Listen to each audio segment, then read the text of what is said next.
Naik sana.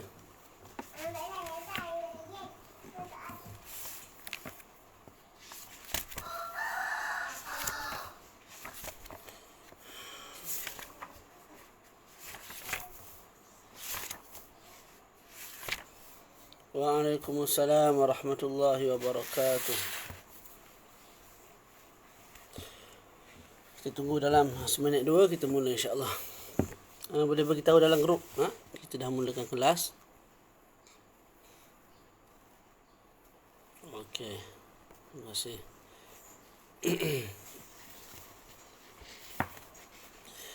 Bismillahirrahmanirrahim. Alhamdulillahi rabbil alamin. Wassalatu wassalamu ala maulana rasulil amin wa ala alihi wa sahbihi ajma'in.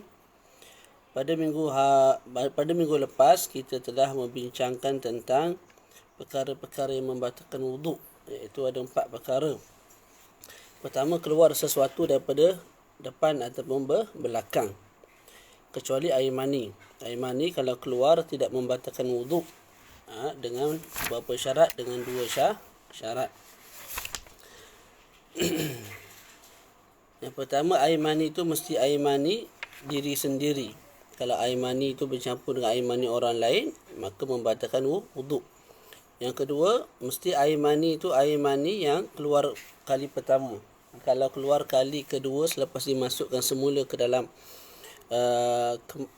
kemaluan, ketika itu membatalkan juga wuduk. Perkara kedua ialah zawalul aqli. Zawalul aqli maknanya zawalut tamyiz. Tamyiz ialah seseorang itu dah sampai satu umur 7 atau 8 tahun yang menyebabkan dia boleh melakukan perkara-perkara asas dengan sendiri, makan, minum, istinja dan sebagainya. Bila hilang tamyiz dengan cara tidur, mabuk dan sebagainya, batal wuduk. Kecuali tidur yang papan punggungnya, iaitu lubang punggungnya rapat ke bumi. Itu tidak membatalkan wuduk. Yang ketiga ialah bersentuhan antara 2 kulit, lelaki dan wanita, yang kedua-duanya itu dah besar. Dan makna besar kita dah bagi tahu sebelum ini ialah lelaki dan perempuan yang saling sentuh menyentuh itu dah sampai satu umur yang mana bila dilihat oleh majoriti ataupun oleh orang lain, maka orang lain rasa nak kepada budak tersebut, pada orang tersebut. Tanda lelaki nak kemaluan dia terangkatlah, naik. Kalau perempuan, tanda perempuan tu nak ke budak tu ataupun kepada seseorang, dia ada kecenderungan dalam hati dia. Jadi mesti orang yang saling bersentuhan itu orang yang dah besar dengan makna yang kita sebut. Kalau tidak batal lah wuduk kalau disentuh. Lepas tu ajnabiyah mesti orang asing. Kalau ada hubungan mahram dengan cara nikah, dengan cara mahram adik-beradik dan sebagainya, tak batal wuduk. Kemudian kita bincang juga, kalau dah batal wuduk, haram bagi seseorang itu apa? Tawaf, sama ada fardu ataupun sunat, sembahyang, begitu juga adik-beradik sembahyang seperti sujud syukur, sujud tilawah, menyentuh Quran, membawa Al-Quran ataupun menyentuh mana-mana tempat yang tertulis atasnya Al-Quran dengan niat untuk dipelajari dan dibaca. Seperti dinding masjid. Di hadapan imam tu ditulis surah Ali Imran ataupun surah As-Sajdah, surah Al-Insan. Tujuannya ialah untuk belajar, maka haram disentuh tanpa wuduk. Dan halal dibawa bersama-sama dengan barangan, dan kita telah sebut perincian mengenai itu. Dan juga halal dibawa dan disentuh oleh budak kecil yang dah mumayyiz. Jadinya kalau budak kecil yang belum mumayyiz, haram bagi mak ayah biarkan Quran dipegang oleh mereka. Kerana apa? Budak tu contoh umur 2-3 tahun belum mumayyiz, boleh jadi dia ambil Quran tu, dia pijak, dia lempar, tak. Jadi kehormatan Quran tu dicalarkan. Maka tak boleh budak yang belum mumayyiz pegang Quran. Kalau dah mumayyiz boleh, walaupun tidak ada wuduk, walaupun berhadas besar, tapi tujuan untuk belajar, untuk dia baca Quran. Kalau kita suruh dia ambil sebab kita nak baca, hukumnya tidak boleh. Kemudian ada adab masuk tandas, itu mudahlah. Itu boleh ulang kaji sendiri. Hari ini kita masuk fasal yang baru. Faslun Pasal yang baru yang membincangkan tentang perkara-perkara yang mewajibkan mandi. Bila berlaku salah satu, maka wajib mandi. Apa dia? Kita baca. Faslun wa yajibul ghuslu min khamsati asya'a min ilajil hashafati fil farji wa min khurujil mani wa min al-haidhi fa idza qata'a anki dama, itu hadis, wan nifasi Sampai kuantan kok. ini Sampai sana. Kok 8 9 7 malam. Nak keluar malam tu. Malam ni. Ya, wal wiladati, dan juga wiladah dan beranak. Lepas mati. Okey, jadi yang pertama ialah wajibul ghuslu, dan wajib mandi. Dan wajib apa? Mandi. Disebut dalam kitab ni daripada 5 perkara. Pergi main kat luar kakak. Main kat luar. Pergi main kat sana. Sekejap Pergilah main kat sana. Nak kat cabai. Sini. Ya, sini. Main kat sini. Main kat sini.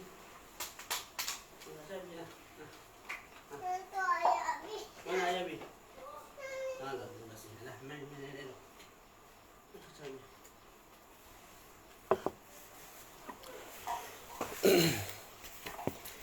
Wa yajibul ghuslu min khamsati asya', dan diwajibkan mandi disebabkan berlakunya salah satu daripada 5 perkara yang kita akan bincang. Okey. Dalam kitab lain sebut 6, iaitu al-mautu, kematian. Juga kematian mewajibkan mandi. Cuma kat sini dikira 5 sahaja sebab dia ambil iktibar yang diwajibkan ke atas orang yang hidup. Tak.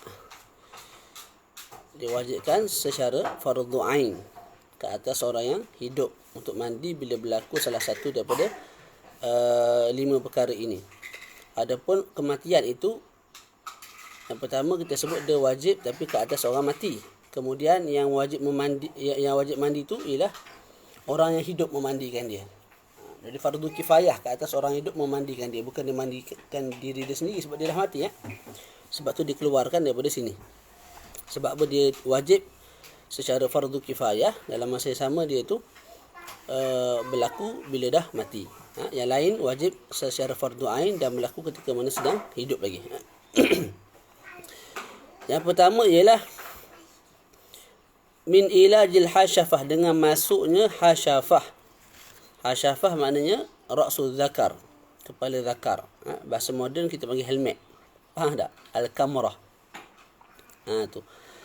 Jadi masuknya kepala zakar sama ada secara terpaksa ataupun secara rela, ataupun masuk qadar kepala zakar bagi mereka yang telah terputus kepala zakar. Masa kecil dulu mandi sungai, tak kena bahang ke apa, ikan pirana ke lagu mana, hilang kepala zakar. Maka ketika itu kita takdirkan seolah-olah kepala zakar itu masih wujud. Berapa kadarnya?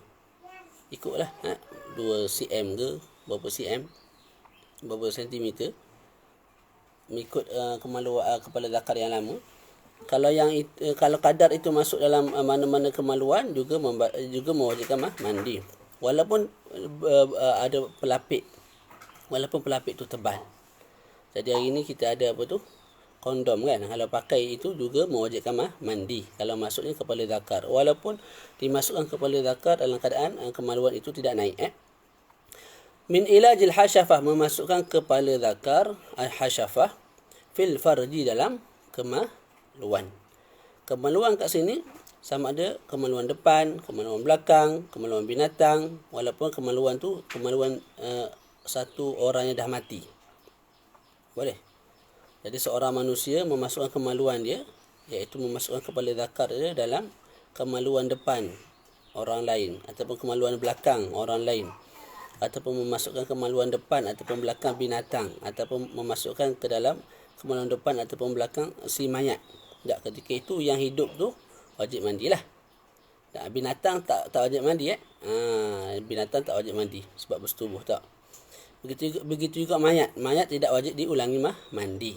Tapi kalau hidup dengan hidup, maka yang melakukan kena mandi, yang dilakukan juga kena mandi, wajib mandi.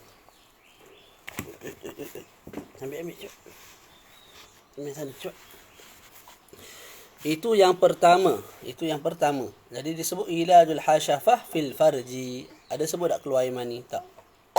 Maka kalau dimasukkan kepada zakar dalam faraj, mewajibkan mandi walaupun tidak keluar air mani. Dan memadai hasyafah tu kepala zakar tadi tu. Jadi tak semestinya masuk keseluruhan qasabah, iaitu batang kemaluan. Tak. Malah masuk saja kepala zakar dah wajib mandi. Apa adik? Yang kedua, wa min khurujil mani, bila mana keluarnya air mani. Walaupun bukan dengan cara setubuh. Nak wajib mandi mesti keluar daripada depan tu. Keluar betul lah. Tak, kalau dia masih on the way, tak, dalam perjalanan, tapi masih belum keluar ke alam zahir, maka ketika itu tak wajib mandi. Kakak, adik kakak lagi. Boleh? Selesai ya. Okey. Air mani yang mewajibkan mandi mesti cukup 2 syarat.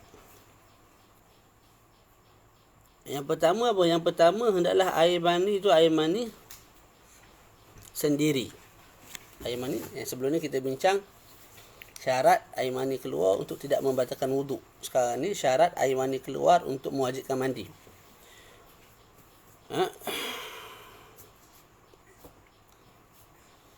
Yang pertama, hendaklah air mani sendiri. Air mani sendiri yang keluar tu.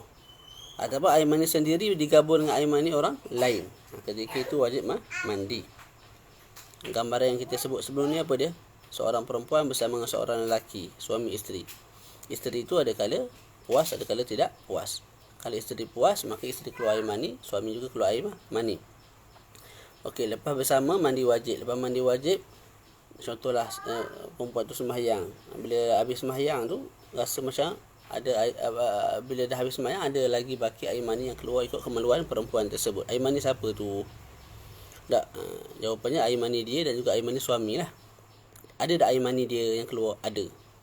Maka wajib mandi kali kedua. Tahu mana air mani dia? Dia puas.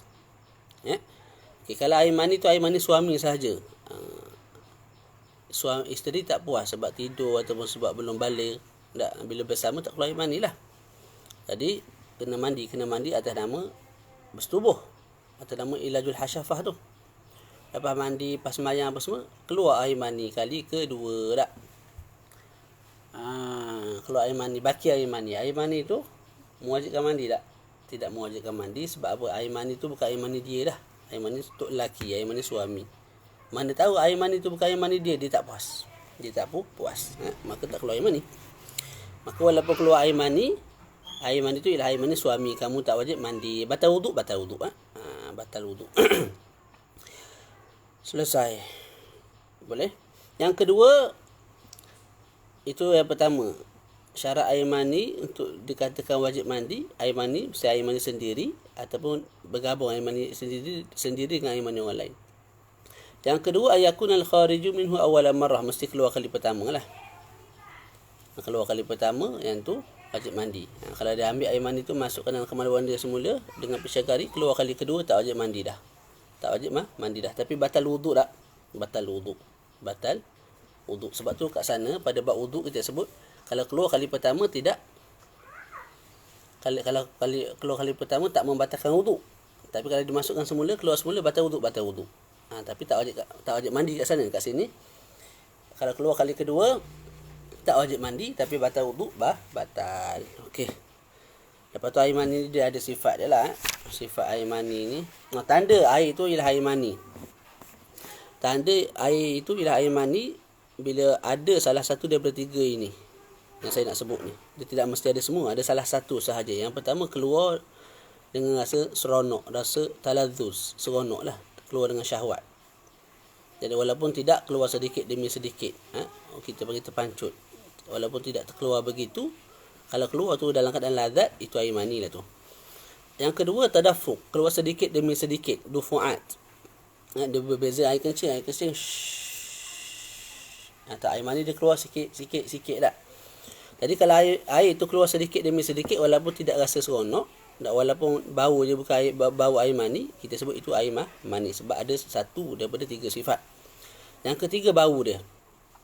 Bau pula terbahagi kepada 2. Bau dia kalau basah, maka bau seperti adunan tepung, gandum. Tak. Lepas ni pergi makan tu canai, pinjam kejap adunan tepung tu sebelum kawan tu buat tebor di canai. Okey, siapa nak bau? Bau tu lah bau air mani. Beli mana apa? Air mani tu masih basah. Kalau kering, bau air mani tu seperti putih yang ada pada telur ayam. Ataupun debunga pokok tamar. Boleh? Okey, bila ada salah satu sahaja daripada 3 ini, air mani lah itu. Kalau tidak ada semua sekali, itu bukan air mani. Ustaz, warna tak kisahlah. Warna pink, warna hijau, warna biru ke, warna-warni ke, tak kisahlah. Ustaz, lepas tu keluar keadaan letih, itu kebiasaannya, tak disyaratkan. Di antibar air mani, mesti ada salah satu daripada 3 sifat yang telah saya sebutkan. Sama ada keluar itu dengan rasa seronok, atau, saya sebut atau bukan sebut dan, atau keluar tu sedikit demi sedikit, walaupun warna dia warna merah, walaupun keluar tu tak seronok, walaupun bau dia bukan bau air mani. Yang ketiga, bau dia. Bau dia ada 2, sama ada kering ataupun basah. Selesai.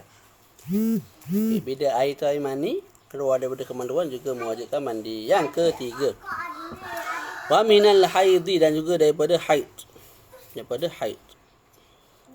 Cuma apa? Dalam sebuah hadis disebut, fa idzan qata'a anki dama faghtasili wa salli. Nabi bersabda pada Sayyidatina Aisyah kalau tak silap, bila mana terputus daripada kamu darah, maka mandilah dan sembahyanglah. Jadi Nabi suruh mandi itu bila terputus darah, bukan darah sedang keluar. Kalau darah sedang keluar, kita mandi wajib dengan niat mengangkat hadas, hukumnya berdosa sebab buat satu ibadat yang tidak disyarakkan oleh Allah dan Rasulnya. Dan hadas itu tidak akan terangkat lah. Sebab apa? Kamu angkat dalam masa sama dia itu sedang berlaku, sedang keluar. Tidak boleh. Jadi mesti darah dah berhenti, barulah mandi wajib. Lepas tu sembahyang dan sebagainya. Wan nifas. Nifas inilah darah yang keluar selepas daripada beranak. Keluar anak seekor. Tidak ada dah baki baby dalam perut. Lepas keluar anak seekor tu, keluar darah. Darah tu kita panggil darah ni nifas. Sebab apa wajib mandi? Dikatakan dalam kitab fiqh, li'annahu damu haidhin mujtama' ataupun mujtami'. Sebab itu ataupun mujtama'. Dia tu sebab keluar darah nifas mewajibkan mandi kerana darah nifas itu asalnya ialah darah haid yang terhimpun. Apa? Kakak bagi kak. Dia main kat luar, kita tengok tu arnak weh. Kita tengok arnak kat luar. Janganlah hilang nanti kakak Fatimah. Okey. Yang seterusnya, yang kelima perkara yang terakhir yang mewajibkan mandi dalam kitab kita ni ialah wal wiladati, iaitu beranak. Sebab apa diasingkan beranak dengan nifas? Sebab tidak semestinya bila beranak keluar darah nifas. Ada orang beranak tak ada darah nifas, tapi jangan berlaku lah. Boleh? Okey. Tapi bila ada darah nifas, confirm beranak. Tak boleh tiba-tiba darah nifas beranak, tak ada. Boleh? Jadi bila ada darah nifas, confirm sebelum tu beranak. Tapi bila beranak, adakah mesti ada darah nifas? Tidak semestinya. Kakak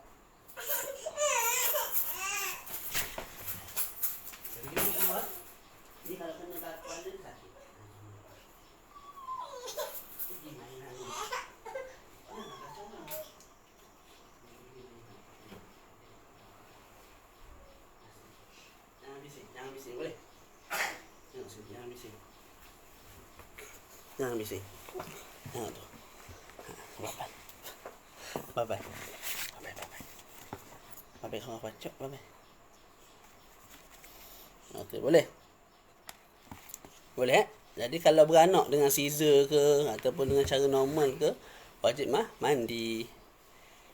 Okey, beranak tu kita jelasnya, kita fahamnya keluar anak lah. Tak? Keluar baby seekor besar ni. Okey. Kalau yang keluar tu bukan baby, tapi seketul daging ataupun seketul darah, juga mewajibkan mandi. Tapi dengan syarat lah, daging ataupun seketul darah itu keluar dan doktor sebut ini asalnya ialah air mani. Terbentuk nak jadi baby, tak ada sempurna, jatuh dulu, gugur dulu. Tak. Ketika itu wajib mandi. Sebab asalnya air mani, kemudian keluar. Wajib mandilah. Tapi kalau doktor sebut, ini ni seketul daging ni merupakan kanser. Ataupun seketul darah ni ialah darah penyakit ni, darah kanser. Itu tak wajib mandilah sebab yang keluar tu ialah daging disebabkan penyakit, kanser dan sebagainya. Nauzubillah. Boleh? Yang keenam ialah mati yang tidak disebut dalam kitab ini. Kalau seseorang Muslim tu mati, wajib ke atas orang lain secara fardu kifayah memandikan dia. Kalau dia mandi sendiri, adakah memadai? Itu akan dibincangkan nantilah. Selesai kat situ. Boleh? Okey, kita masuk perbahasan seterusnya. Faslun wa furudu. Ada soalan tak? Cuba tanya sikit soalan. Kalau ada soalan. Ustaz Amirul, Isyad Daniel, Ustazah Nurul Alia. Ada soalan tak? Comel nak Ustaz. Tengok ayah lah. Gurau. Cepat. Ada soalan tak? Tak ada soalan? Faham dah ke? Sini lah kat sini. Faham dah ke? Ada soalan tak? Kalau faham, cuba respon sikit faham. Maknanya kalau Hasyafah masuk dalam tubuh lelaki wajib mandi. Ya, wajib mandi. Jadi masuk kemaluan, masuk kepala zakar Hasyafah dalam farj. Farj ni maknanya bukaan. Apa-apa bukaan. Sama ada kemaluan lelaki, kemaluan perempuan, dubur lelaki, dubur perempuan, dubur binatang, dubur mayat, wajib mandi belaka. Cuma tak adalah mayat tak perlu ulang mandi kali kedua. Kemudian binatang pun kita tak payahlah wajib kena mandi ya. Nifas dan wiladah tu terang sikit. Nifas dan wiladah dua perkara yang berlainan tapi ada kaitan. Wiladah ni beranak. Proses beranak tu kita panggil wiladah. Beranak sama ada caesar, sama ada ikut normal, itu wiladah, beranak. Bila beranak, dia ada dua gambaran bawah tu. Sama ada keluar darah nifas ataupun tidak keluar darah nifas. Jadi semata-mata beranak dah mewajibkan mandi. Keluar darah nifas ke tak keluar darah nifas ke wajib mandi. Okey. Yang kebiasaan berlaku orang tu beranak dan keluar darah nifas. Jadi terhimpun pada dia dua perkara yang mewajibkan mandi. Pertama, beranak. Yang kedua, keluar darah nifas. Bila nak mandi? Mandi ialah selepas darah nifas itu terpotong, terhenti. Contohlah kita sebut darah nifas 40 hari. Tak. Ghalib darah nifas keluar 40 hari. Habis 40 hari tu dia niat sahaja aku mandi wajib, ataupun sahaja aku mengangkat hadas nifas, ataupun sahaja aku mengangkat hadas beranak, ataupun sahaja aku mengangkat hadas beranak dan nifas. Ikutlah niat lagu mana pun memadai. Niat satu dua-dua terangkat, ataupun niat secara umum sahaja aku mandi wajib juga dua-dua terangkat. Boleh? Jadi disebut wiladah juga sebab ada orang beranak tapi tidak ada darah nifas. Tak keluar darah nifas. Wajib mandi, wajib juga mandi. Sebab apa? Bukan atas nama darah nifas tapi atas nama beranak, wiladah. Ada soalan lain? Saya dijeka ni. Dia main dengan atuk tu. Nenek panggil pergi. Nenek panggil dia pergi. Kakak ambil plastik kakak nak buat. Pergi. Ada soalan lain? Botol susu mana? Tak ada soalan lain. Okey, kita baca lagi. Faslun wa furudul ghusli syai'an. Dan fardu mandi itu ada dua. Ni kalau nak kahwin tok mudim, tok mudim. Apa tu? Tukang qadi. Qadi tukang nikah tu tanya. Rukun mandi berapa? Tak dapat jawab, malulah. Rukun mandi ada dua je. Yang pertama an-niyah, niat.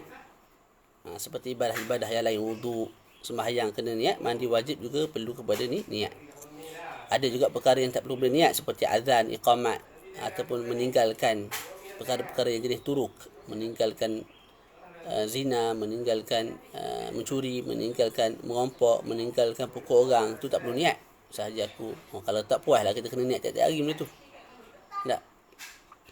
Jadi an-niyah wa huwa ayyanwiya raf'al janabati atau raf'al hadath. Macam mana nak niat? Dia niat ayyanwiya syakhsu, seseorang tu niat raf'al janabah, mengangkat janabah.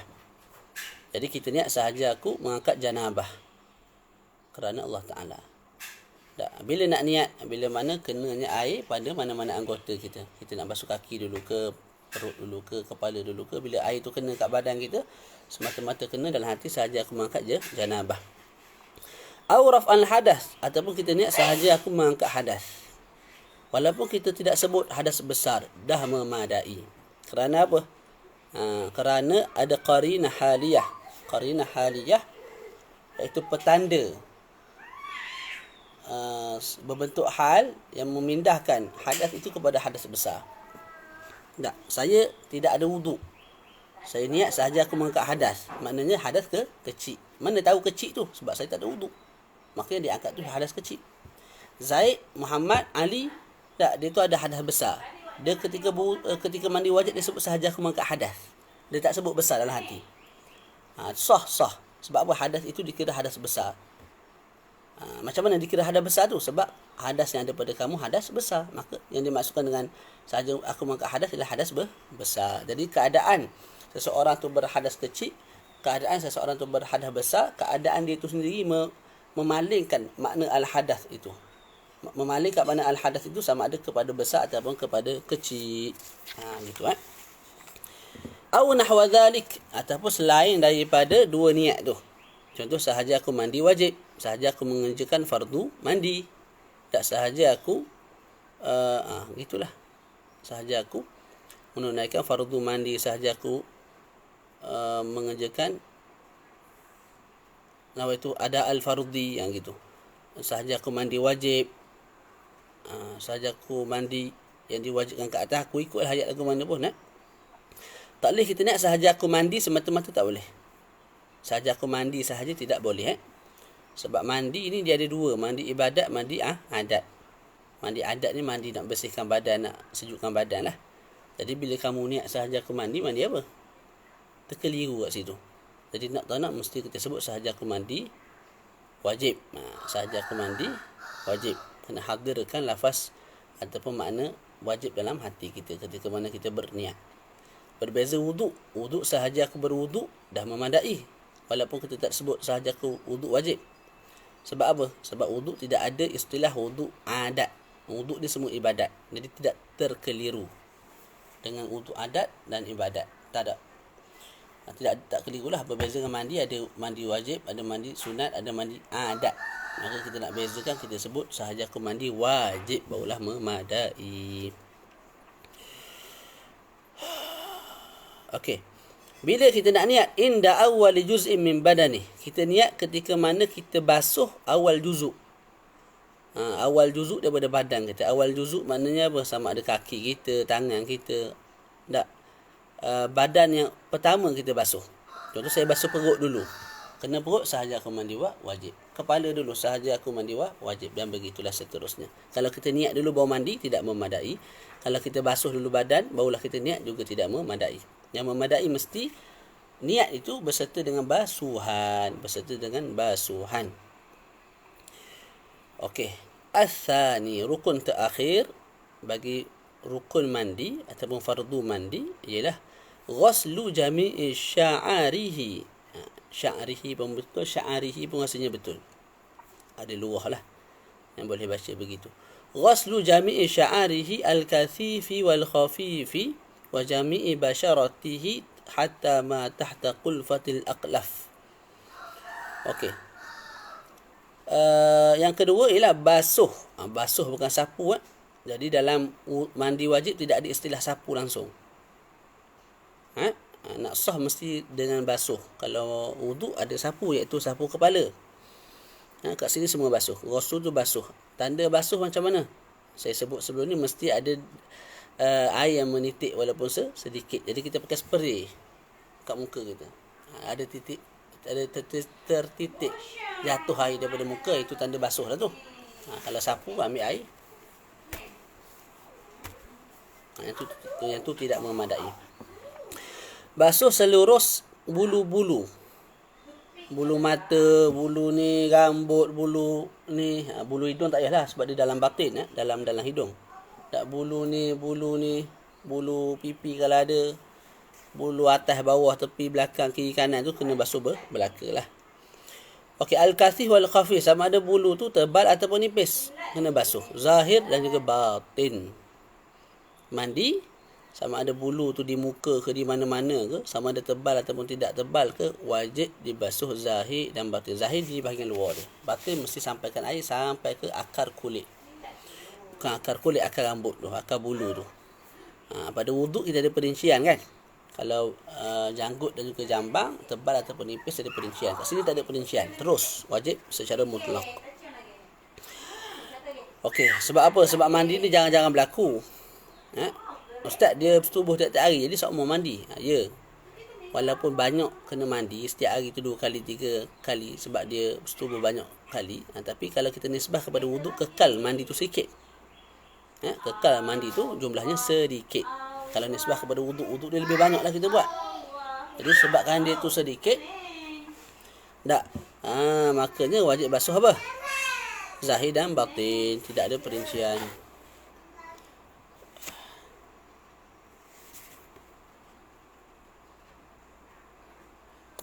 Soalan bagus, Arif Aiman. Nanti kita jawab. Hari ni kita akan baca tajuk tu juga tu. Tajuk apa? Syarat sah mandi wajib. Dan juga syarat sah. Lepas ni. Mana ya?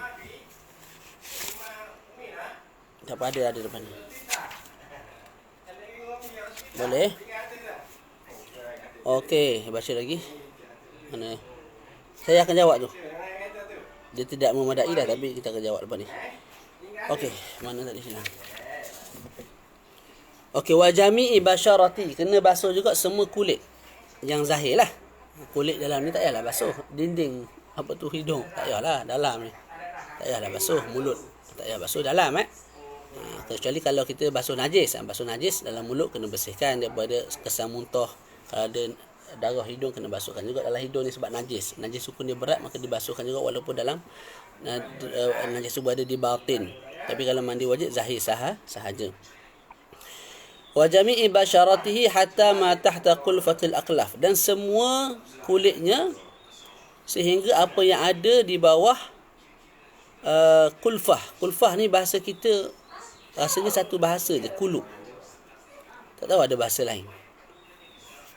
Tahu tak kulub? Kulub ini ialah apa nama? Bukan daging. Kulit yang menutup kepala zakar lelaki lah. Masa lelaki lahir dia tak sunat lagi. Bila tak sunat tu ada kulit yang menutup kepala zakar dia tu, menutup ra'sul zakar. Itu dipanggil kulub. Okey. Jadi itu yang dipanggil kulfah. Kulfatul aqlaf. Aqlaf tu orang yang tidak bersunat lah. Jadi kulfah tu kulit tu sendiri, aqlaf tu orang yang tidak bersunat. Jadi kulit kulit hatta menapa tadi? Wa jami'i basyarati hatta ma tahta qulfatil aqlaf, dan wajib juga basuh semua kulit sehingga kan barang yang ada di bawah kulub tersebut. Sebab apa? Barang yang ada di bawah kulub tersebut hukumnya seperti hukum zahir kerana wajib dibuang. Sebab apa? Wajib bersunatlah dalam mazhab al-Imam Al-A'zam Imam Syafi'i radhiyallahu ta'ala anhu. Jadi kalau orang tu baru masuk Islam, dan ketika mana dia sedang dia dalam kufur dulu, dia pernah melakukan perkara-perkara yang mewajibkan mandi, contoh bersama dengan isteri atau keluar air mani, maka bila dia masuk Islam wajib dia mandi. Bila dia mandi belum bersunat kawan tu, dia kena basuh juga bahagian kepala zakar tu. Mana dia kena tarik bahagian kulub itu, bahagian kulit kulub tu lah, supaya dia boleh basuh bahagian kepala zakar tu. Boleh faham? InsyaAllah. Selesai kat situ. So tak wajib sampaikan air ke dalam mulut. Tak wajib. Berkomor tak wajib. Kena wajib ni, bahagian zahir. Tengok ni mulut saya ni. Ini bahagian zahir. Jadi ketika mana kita berwuduk, ketika mana kita mandi wajib, jangan buat lagu ni. Sebab kalau dia buat lagu tu, bahagian zahir ni, bibir ni tak kena air. Bila tidak kena air, walaupun sikit, tak sah mandi wajib, tak sah wuduk. Selesai kat situ. Baca laju sikit. Wa sunanuhu, dan sunat-sunatnya. Okey, ada soalan tak? Sangat azim kitab ni. Ada soalan tak? Ni kitab bawa balik daripada Mesir ni. Adalah dalam 10 kotak bawa balik. Ustaz Azrul bawa balik daripada Mesir 70 kotak. Saya bawa balik tapi simpan hari ni. Bila nak baca tu, kena muzakarah dengan kawan-kawan lah. Bawa baca. Tak nahu, tak sorah, tak mati, semua jenis. Kita ada. Ini nampak sikit sebab dia dua apa ni? Dua lapis. Di bahagian tu dalam tu ada satu baris lagi. Hadiah tak boleh lah. Kitab mahal. Jadi pesanan saya lah, kitab yang kita belajar ni eloknya kita ada kitab tu. Belilah maknanya. Tapi kita rujukan untuk PDF tidak ada masalah. Tapi yang kita belajar dengan syekh ke dengan mana-mana ustaz, kena ada supaya kita mudah nak baca. Mudah nak mengajar. PDF tak ada masalah. Kalau ada tab apa semua, simpan PDF. Itu untuk apa? Untuk rujukan. Tapi kalau yang kita belajar betul, elok ada kitab lah, nak catat mudah apa semua. Okay, kita baca lagi boleh?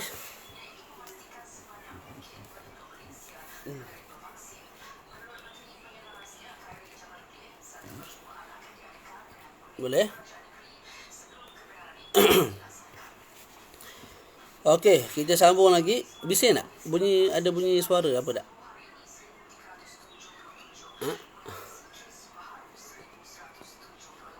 Modal tak tahulah. Kat sana kitab murah, kat Mesir. Tak tahu berapa ribu habis. Lebih baca tu tak tahulah. Okey, baca terus. Wa sunanuhu, dan sunatnya. Sunat apa? Hu tu kembali kepada al-ghusli, sunat mandi. Sebelum saya lupa, fardu mandi ni ada dua kan? Fardu mandi bagi mandi sunat ataupun mandi wajib.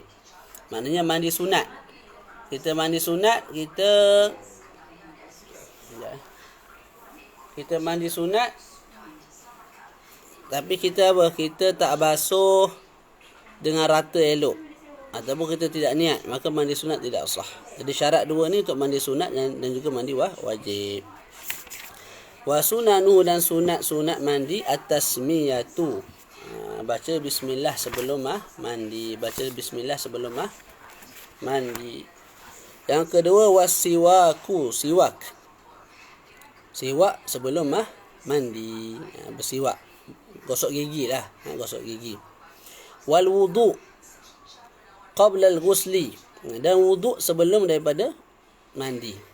Jadi sebelum kita mandi tu sunat berwuduk dulu. Dalam wuduk tu pula ada perkara sunat, ada perkara wajib, betul?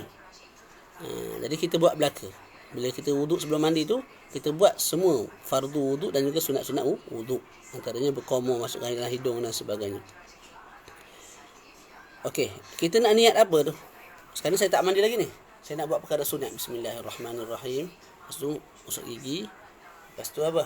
Wuduk. Wuduk nak niat apa? Tengok. Kalau kita ni tidak ada hadas kecil, maknanya berlaku hadas besar saja kat badan, hadas kecil tak ada. Boleh tak berlaku begitu? Boleh. Contohnya seseorang itu duduk sesaja, tak, maka keluar air mani, wajib mandi. Wudu batal, wudu tak batal. Kita sebutlah sebelum ni, kalau keluar air mani tak batal wudu. Jadi dia tu berhadas besar, tapi hadas kecil dia tak batal lagi. Ketika itu dia nak niat sahaja aku melakukan sunat wudu. Maknanya sahaja aku melakukan sunat mandi. ambil air, basuh muka. Ketika dia berniat sahaja aku melakukan sunat mandi. Tapi kalau dia tu ada hadas kecil, contoh dia bersama isteri, maka wajib mandi dan batal wuduk sebab sentuh isteri tak. Ketika itu wuduk sebelum mandi wajib tu dia niat sahaja aku mengangkat hadas kecil. Boleh. Kemudian sunat juga ta'ahudul ma'atif. Ka'intafi, ma'atif tu jamak intafun. Intaf tu makna tempat-tempat yang apa? Terselindung tu lah. Seperti tingkatan-tingkatan perut. Jadi ada orang perut dia bertingkat-tingkat. Bahagian ketiak ni, tak, bahagian leher ni, bahagian celah paha, bahagian belakang punggung tu, tengah-tengah tu, dan sebagainya, tempat-tempat yang terkeliru ataupun tempat-tempat yang susah masuk air. Kena air tu kita panggil ma'atif. Dalam kita punya pusat ni dan sebagainya. Sunat tu bila kita tak buat, bila kita tak gosok, bila kita tak fokus, dia dah sampai air. Tapi kalau terhenti pada sampainya air dengan cara kita bersungguh-sungguh basuh bahagian ketiak, bahagian pelipat-pelipat tu, maka ketika itu wajib kita bersungguh-sungguh. Wa takhlilu sya'ri, takhlil ni selat. Selat sunat. Wa dalk ni kita guna tangan untuk lap, untuk ratakan air. Gosok. Dalk ni maknanya gosok. Jadi kalau kita mandi, kita buat lagu ni boleh. Air jatuh atas badan, kita pun kontrol gitu. Tak, depan kejap, belakang, tepi, kanan, supaya rata air. Tak, tapi yang sunatnya kita ratakan air dengan tangan kita. Sebab apa? Ada ulama yang mewajibkan, maksudnya ulama Malikiyah. Jadi nak raikan khilaf, kita sebut sunatlah di sisi mazhab al-Imam Asy-Syafi'i. Wa tathlis maknanya mandi. Tathlis ni maknanya 3 kali lah. Maknanya aliran air tu pada setiap anggota biar 3 kali. Bukan makna 3 kali mandi sahaja aku mandi wajib, sekali mandi. Habis mandi pertama, sahaja aku mandi wajib kali kedua, sahaja aku mandi wajib kali ketiga. Tak, bukan itu maksud dia. Macam wuduk lah. Bukan sunat wuduk 3 kali maknanya kita wuduk sekali, 2 kali, 3 kali. Tak. Tapi aliran air tu pada satu anggota tu mesti 3 kali. Tak.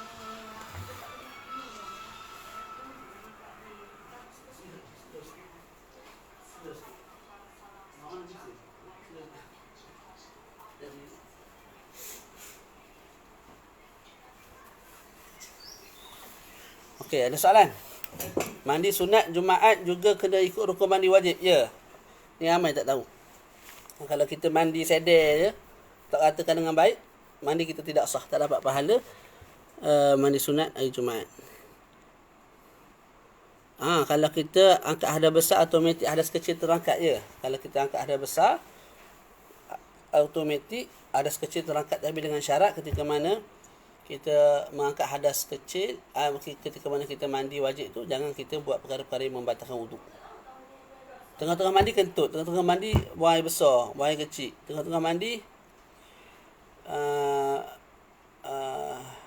buat perkara-perkara yang membatalkan wuduk lah, sentuh kemaluan dan sebagainya. Ketika itu kita sebut tak terangkat lah hadas kecil dia tu. Nak terangkat, jangan buat perkara-perkara yang membatalkan wuduk ketika mana kamu mengangkat hadas besar. Boleh? Kita rehat sekejap, 1 minit 2. Ada soalan tak?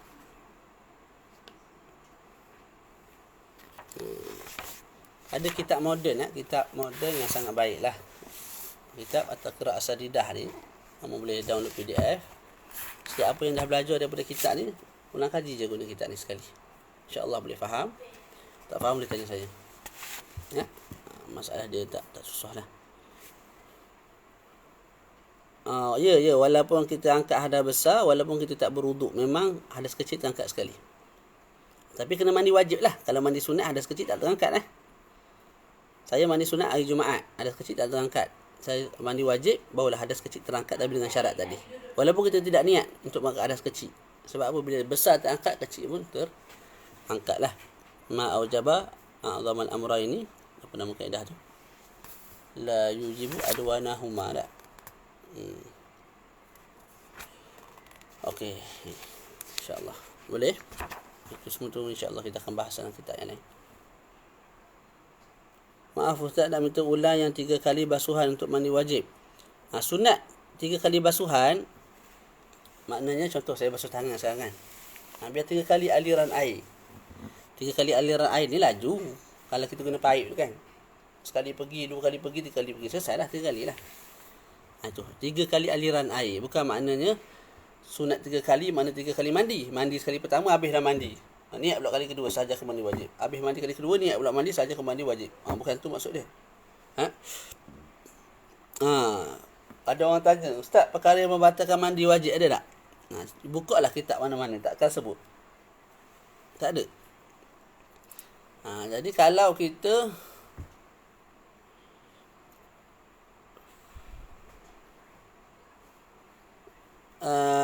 ni yang biasa berlaku lah, buang air besar, buang air kecil, masa pertengahan mandi wajib, tak menyebabkan apa-apa masalah. Terus boleh sambung je. Contoh kita basuh dah sebahagian badan, separuh badan tak, bawah belum basuh lagi, kita ketandas ataupun kita buang air besar, buang air kecil, lepas tu sambung je terus, tak batal, tak perlu start daripada awal balik.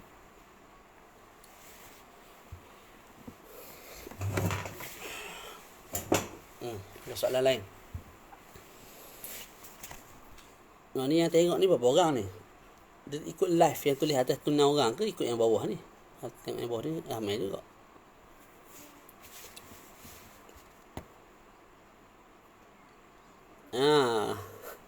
Sunat mualah sunat. Berturut-turut sunat. Jadi kamu hari ni kamu basuh kepala, esok kamu basuh badan, lusa kamu basuh kaki. Tak ada masalah sah mandi wajib tu, cuma sembahyang tengah-tengah tu tak boleh lah. Ya betul. Kalau dia mandi wajib tanpa dia wuduk, tapi dengan syarat masa mandi wajib tu jangan melakukan perkara-perkara yang membatalkan wuduk. Kalau dia nak basuh kemaluan dia, pakai lapik plastik ke kain ke, pakai lapik. Jangan sentuh kemaluan. Kalau tak batal wuduk, kena wuduk lain lah. Kena wuduk lah lain untuk mengangkat hadas kecil tu. Tidak memandai dengan mandi wajib semata-mata. Ada soalan lain?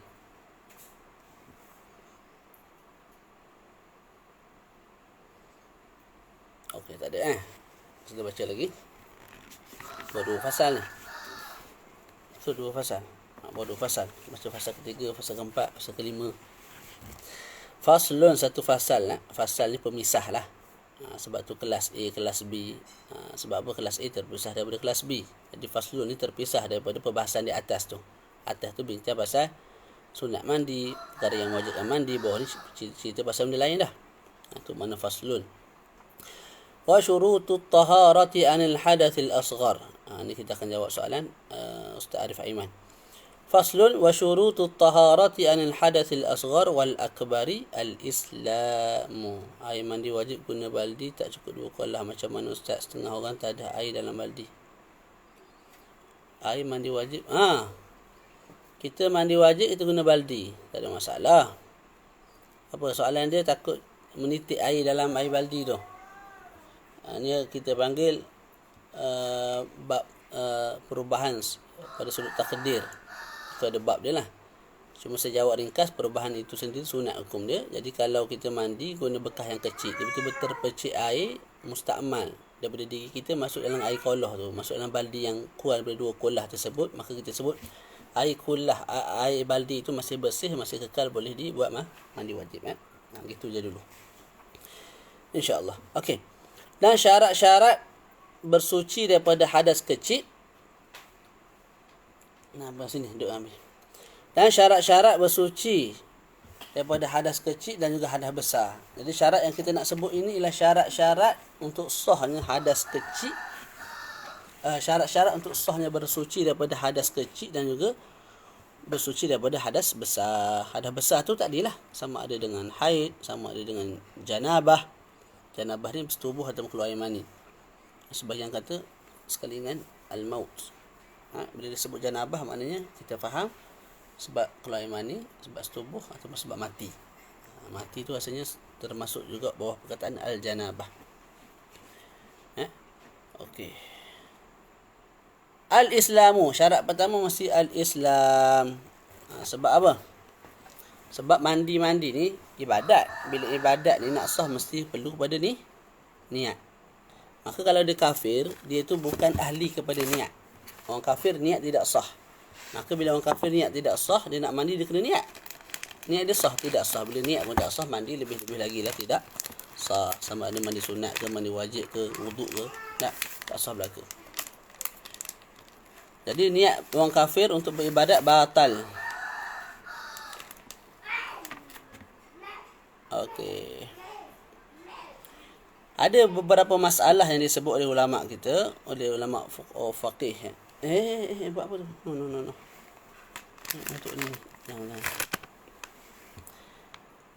Ada juga gambaran. Jadi itu hukum asal. Hukum asal nak niat mesti Islam. Kalau tidak Islam tidak sah.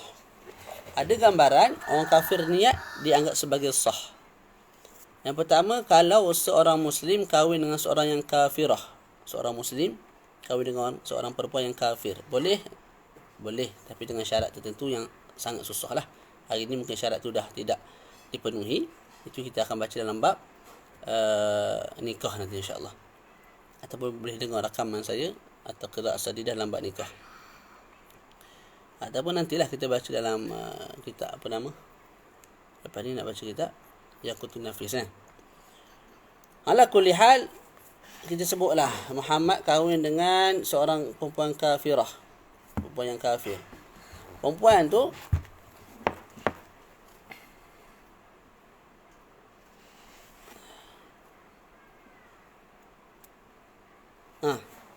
dia ada beberapa gambaran. Perempuan tu nak bersama dengan suami dia, boleh tak? Boleh, tak ada masalah, suami isteri. Tapi mesti suci, mesti mandi dulu. Maknanya perempuan tu ada haid, lepas tu suci daripada haid, nak mandi, nak bersama boleh, tapi kena mandi dulu. Okey, mandi perlu berniat. Maka perempuan tu mandi, dia niat sahaja aku mandi wajib. Ketika itu kita sebut niatnya sah lid-darurah. Kerana apa? Kerana darurat. Kerana nak memuliakan orang Islam. Kalau tak mandi, orang Islam, suami dia tu tak lepas nak bersama dengan dia. Maka kita sebut sah juga untuk raikan orang Islam. Bukan nak raikan si kafir tu, tidak. Tapi nak raikan si Islam, iaitu suami dia, orang Islam tu. Okey. Ataupun seseorang berkahwin dengan perempuan kafirah yang tak nak, yang tak membenarkan suami dia bersama dengan dia, ataupun gila orang tu. Sama ada perempuan tu kafirah ataupun tak lah, secara umumnya gila. Bila gila ni, datang darah haid tak? Datang lah perempuan ni, gila ke tak gila ke, datang darah haid tak? Bila tengah haid tak boleh bersama. Bila habis haid nak bersama, kena mandi dulu dalam mazhab tak? Dalam mazhab Syafi'i. Maka dia nak mandi, kena niat lagu mana kawan tu gila. Ataupun nak niat lagu mana dia tak nak mandi. Dia tak nak mandi, tak nak niat tak? Waktu tu suami boleh tolong niatkan. Suami ambil kepala bini tu pun rendah dalam kolah. Ketika itu suami niat sahaja aku mandi, sahaja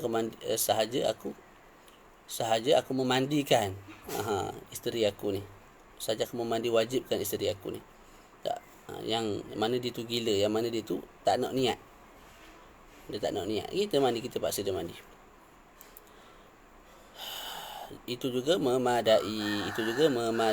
Tapi kena ingatlah, memadai itu ketika itu sahaja. Dengan mana kalau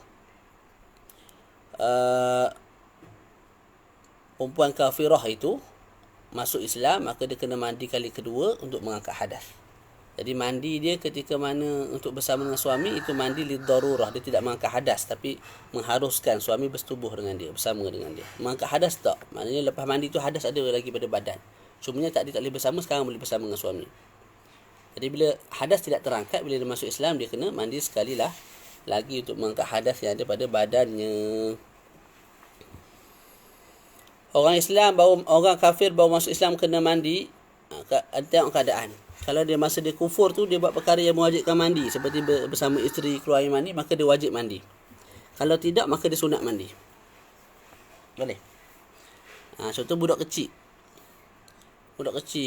belum pernah keluar air mani, belum pernah bersama isteri, mana tak buat perkara-perkara yang membatalkan, yang mewajibkan mandi, dia masuk Islam, sunat dia mandi. Tapi kalau orang tu dah besar, dah pernah bersama dengan isteri ketika mana dia kufur, dah pernah keluar air mani tak, maka bila dia masuk Islam, dia wajib mandi. Boleh? Jadi itu sahajalah gambaran sah niat, walaupun sahnya mandi, sama ada sahnya, itu sahaja gambaran sahnya mandi wajib daripada orang kafir. Daripada orang kafir. Sebab apa? Nak memulihkan suami supaya boleh bersama dengan dia. Ataupun boleh tak? Boleh tu tak? Kira faham tu. Okey, baca lagi. Wat tamyizu, dan tamyiz. Tamyiz ni apa dia? Yang saya sebut sebelum ni lah. Seorang budak dah capai satu umur yang menyebabkan dia boleh buat perkara asas secara sendiri. Boleh makan sendiri, minum sendiri, boleh pergi tandas sendiri, basuh buang air besar, basuh berak, basuh kecil sendiri. Itu dah mumayyiz tu, walaupun umur 6 tahun. Jadi mesti tamyiz. Kalau tidak tamyiz, tidak sah wuduknya, tidak sah mandi wajibnya. Ada satu gambaran sah wuduk. Kalau saya bawa anak saya tadi tu, yang saya pegang tu, yang kecil tu, lelaki tu, ke Mekah untuk buat haji. Dan saya buat haji, okeylah. Anak saya tu saya nak buat untuk dia tabarrukan, mengambil berkat daripada ibadah haji. Ibadah haji ni ada tawaf. Tawaf perlu pada wuduk. Jadi budak tu tak berwuduk lagi. Saya wudukkan dia. Siapa niat? Saya niatkan. Sah tak sah walaupun belum memayyiz budak tu. Cumanya itulah. Haji ni, nanti datang buat haji kita akan bagi tahu. Mesti budak tu bila dah besar kena buat haji sekali lagi lah. Haji masa dia buat dengan ayah dia masa kecil, itu ada satu keberkatan, tidak menggugurkan kefarduan haji. Selesai. Wal ma'u at-tahir al-mutahhiru. Mesti air yang kita guna mesti air yang at-tahir, bersih. Dia tu bersih. Kalau kena badan kita, tak menajiskan badan. Kalau kena baju kita, tidak menajiskan baju. Itu makna tahir. Al-mutahhir. Mutahhir maknanya dia tu boleh membersihkan. Dia boleh mengangkat hadas, boleh menghilangkan najis. Jadi tahir lain, mutahhir lain. Tahir lebih umum lah. Sebab air sirap, tahir. Sebab tu kita boleh minum. Milo, tahir. Tak, air ABC, tahir. Tapi dia tidak ada mutahhir. Dia tidak boleh membersihkan najis. Air untuk kita buat angkat hadas besar, angkat hadas kecil ni, tak mesti air al-ma'ul tahir al-mutahhir. Air tu sendiri bersih.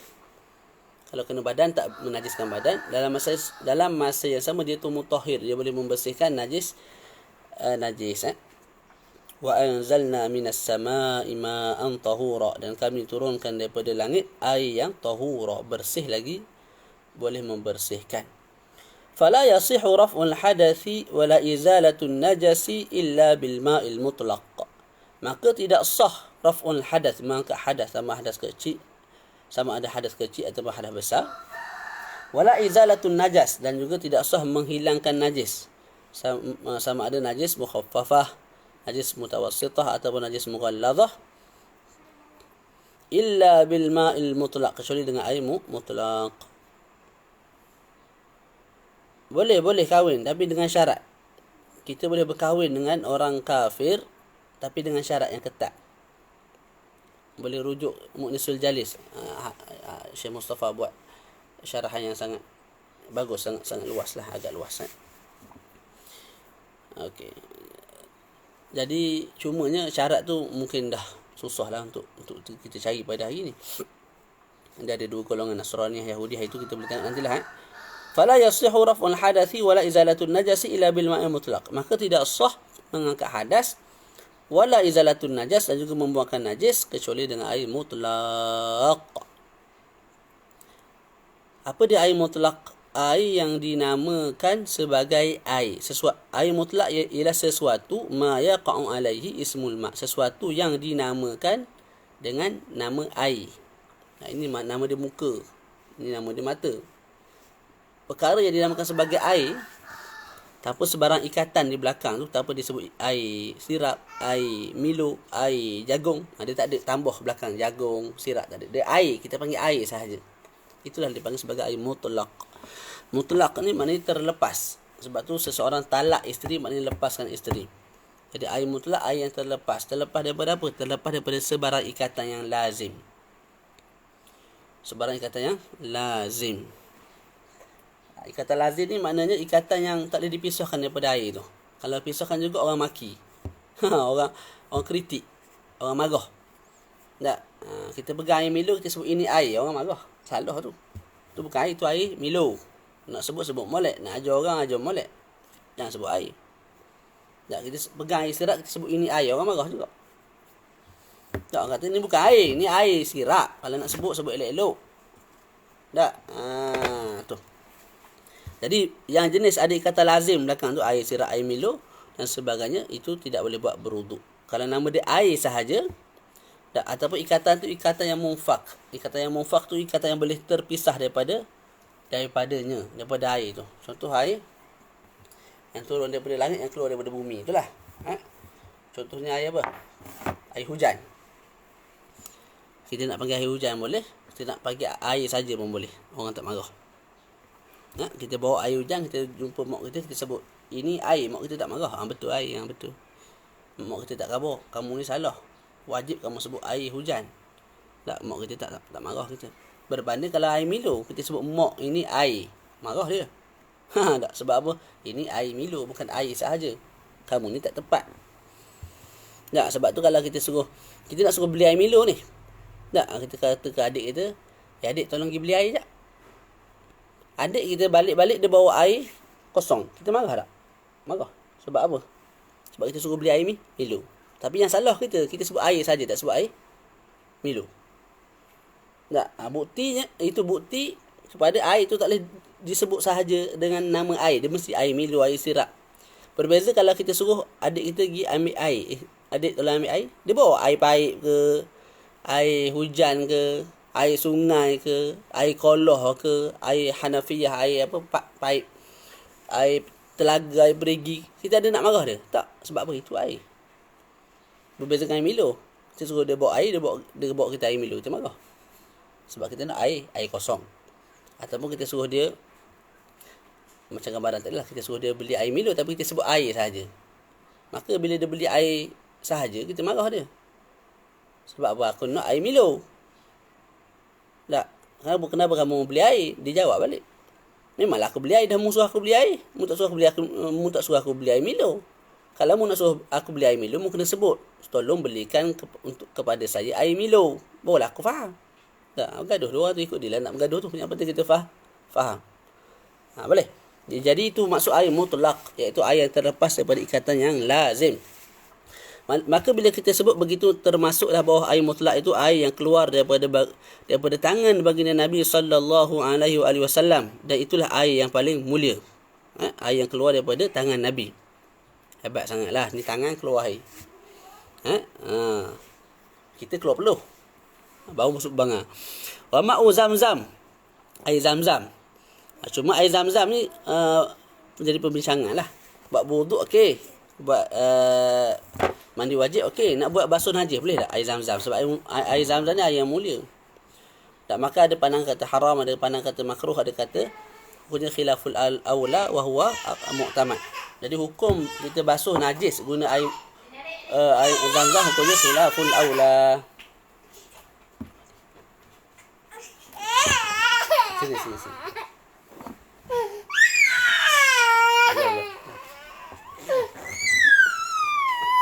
Tu tengok tu. Nangis malu, jangan nangis. Malu orang tengok. Malu orang tengok. Jom.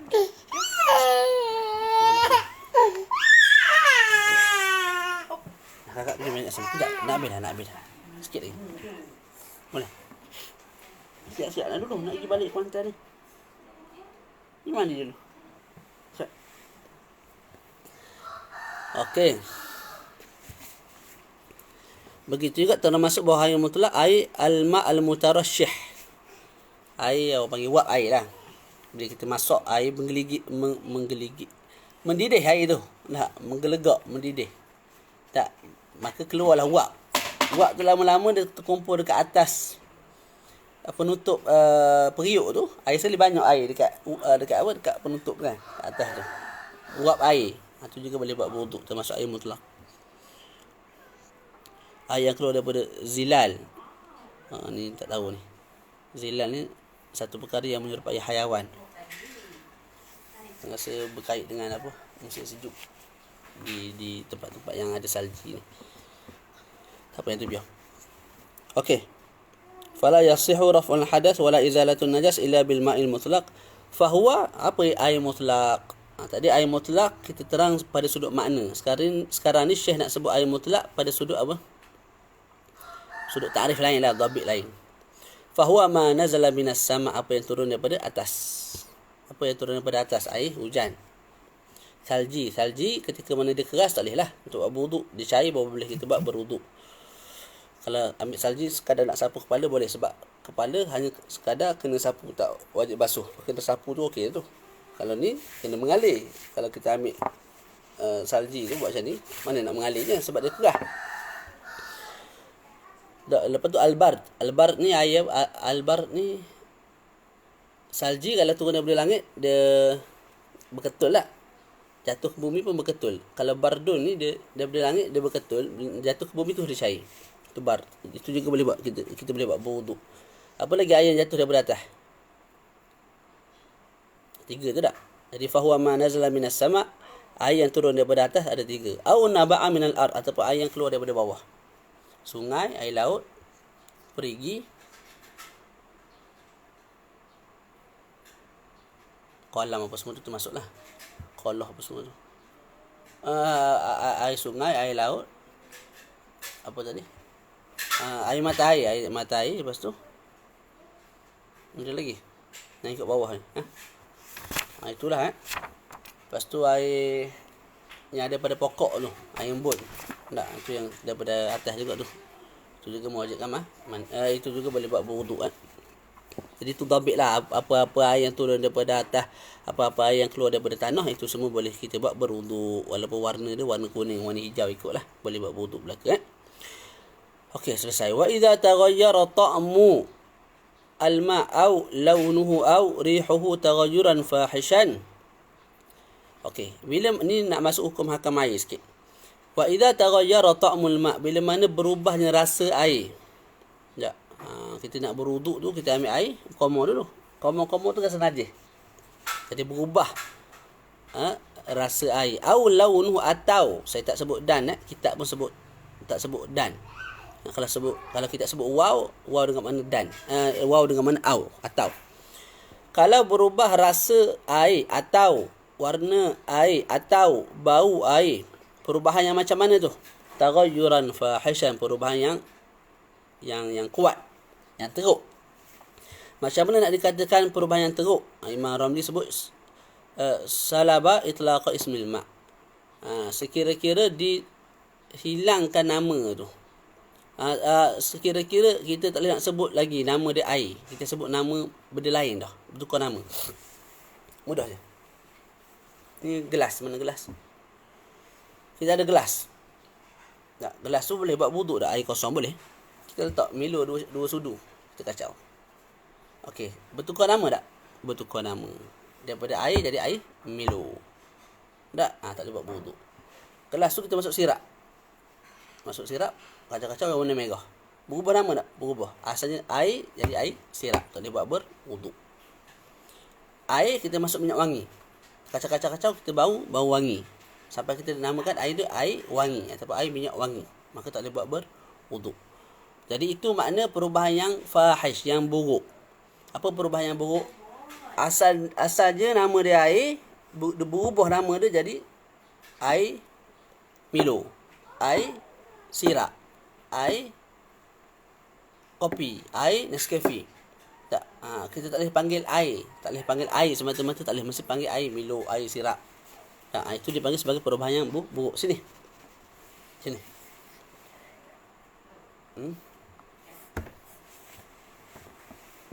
Rambut macam mana?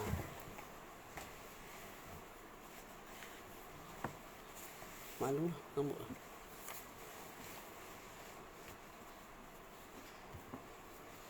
Mana tadi? Boleh faham? Okey.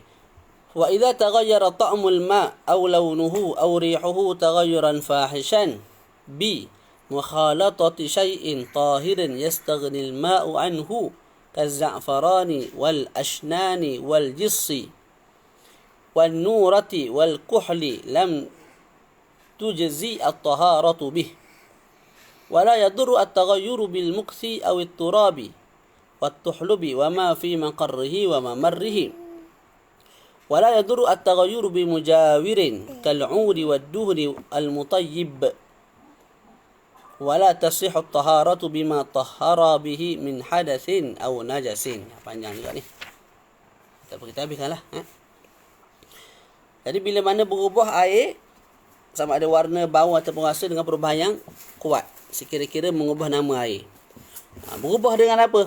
Dengan beberapa syarat. Dengan bimukhalatati, dengan mukhalatah, masuknya, bercampurnya sesuatu. Jadi bila sebut bercampurnya sesuatu, maka kalau berubah tu bukan dengan campur sesuatu. Tak, sini ada bangkai, ni kolam. Bila bangkai duduk sebelah kolam, air sekali angin tolak. Angin tolak, bau tu. Bau bangkai tu masuk dalam air. Bangkai duduk kat luar, ni kolam. Bangkai bukan duduk dalam kolam, bangkai duduk kat luar. Tapi disebabkan lama duduk sebelah kolam tu, ada angin, maka angin tu pun menarik ataupun menolak bau busuk yang ada pada bangkai tu masuk ke dalam air. Akhir sekali air tu bau busuk, bau bangkai. Walaupun bau bangkai sangat-sangat kuat, kita boleh buat wuduk lagi air tu kerana apa? Najis tak masuk. Itu sekadar tarawuh ataupun istirwah. Berubahnya bau tu melalui proses angin. Itu tak ada masalah. Jadi mesti mukhalatah, bercampur. Bi mukhalatati syai'in, mesti bercampur sesuatu tahir yang bersih. Ni apa ni? Ini syarat-syarat untuk dikatakan air tu berubah dengan sangat teruk sehingga kita tak boleh buat berwuduk. Sehingga nama air tu berubah jadi air lain, tak nama air dah. Tak boleh panggil air sahaja, mesti air Milo, sirap dan sebagainya. Mesti masuk benda yang tahir, bersih. Milo bersih, sirap bersih, kopi bersih, Nescafe bersih. Yastaghnil ma'u anhu. Yastaghnil ma'u anhu tu maknanya kita senang nak jaga air daripada kopi. Kita letak kopi kat atas laci, air letak sini. Mudah nak jaga, mudah nak pelihara. Milo kita letak dalam bekas, air kita letak kat sini. Nak buat Milo, kita masukkan Milo. Kalau tak nak buat, letak Milo sini, letak kopi sini, dan letak air kat sini. Dan apa lagi? Garam, gula dan sebagainya, yang mana perkara tu mudah untuk kita pelihara daripada perkara tu jatuh dalam air. Cara dia apa? Kita letak dalam almari ke, dalam bekas ke, air kita letak tempat lain. Selesai masalah. Tak, mesti yang masuk tu mesti benda yang bersih. Seperti Milo, kita ambil Milo sebagai contoh. Kemudian kita senang nak jaga daripada perkara tu masuk dalam air. Tak. Akan tetapi kita pergi pisah, pergi ambil Milo, letak dalam air. Kacau. Akhir sekali air tu berubah nama daripada air kepada air Milo. Ketika itu tak boleh buat berwuduk. Contohnya dia bagi za'faran. Za'faran ni air warna kuning. Tak. Ni air warna kuning, air za'faran, ni air. Senang nak jaga, senang. Ni bersih. Kamu ambil air ni, letak dalam ni. Pasal apa? Tak, aku nak minum.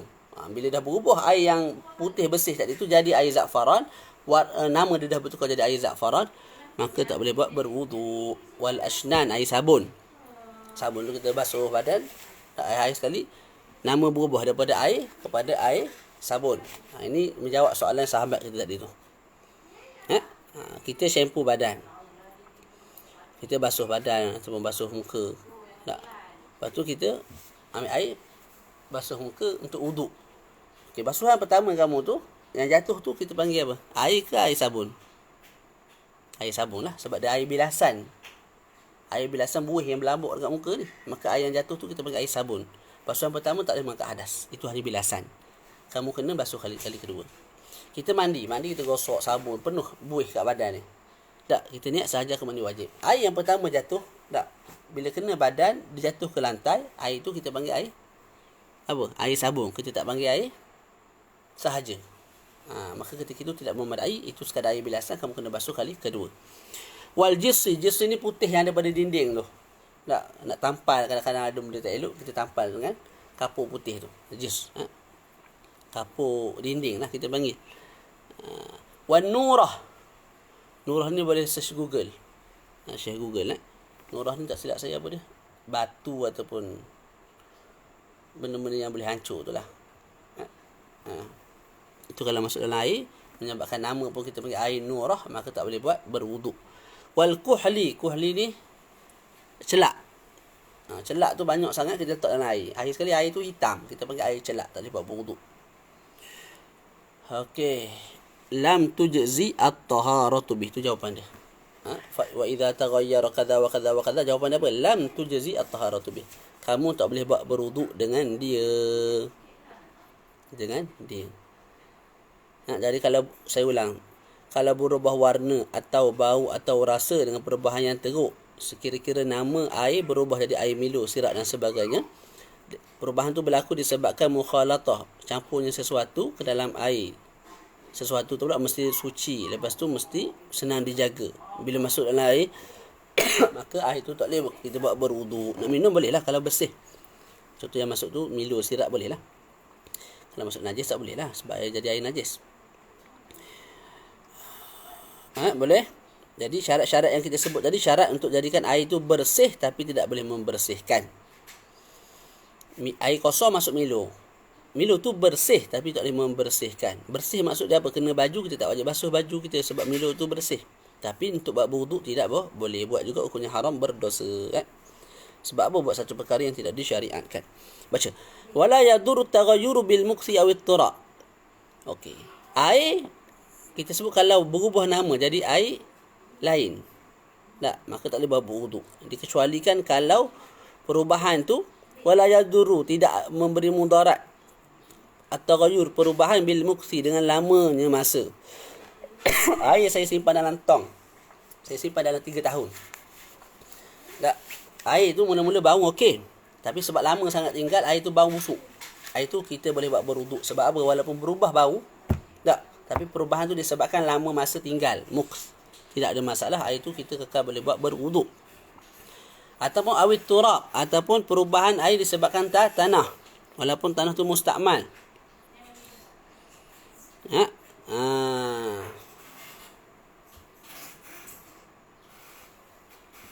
Boleh. Air sungai lah, mudah faham, air sungai Pahang. Tak ke warna macam air apa? Teh tarik. Air sungai Pahang tu warna macam teh tarik sebab bawah tu tanah lah. Tanah dengan seluknya macam-macam. Jadi perubahan air disebabkan tanah. Tak.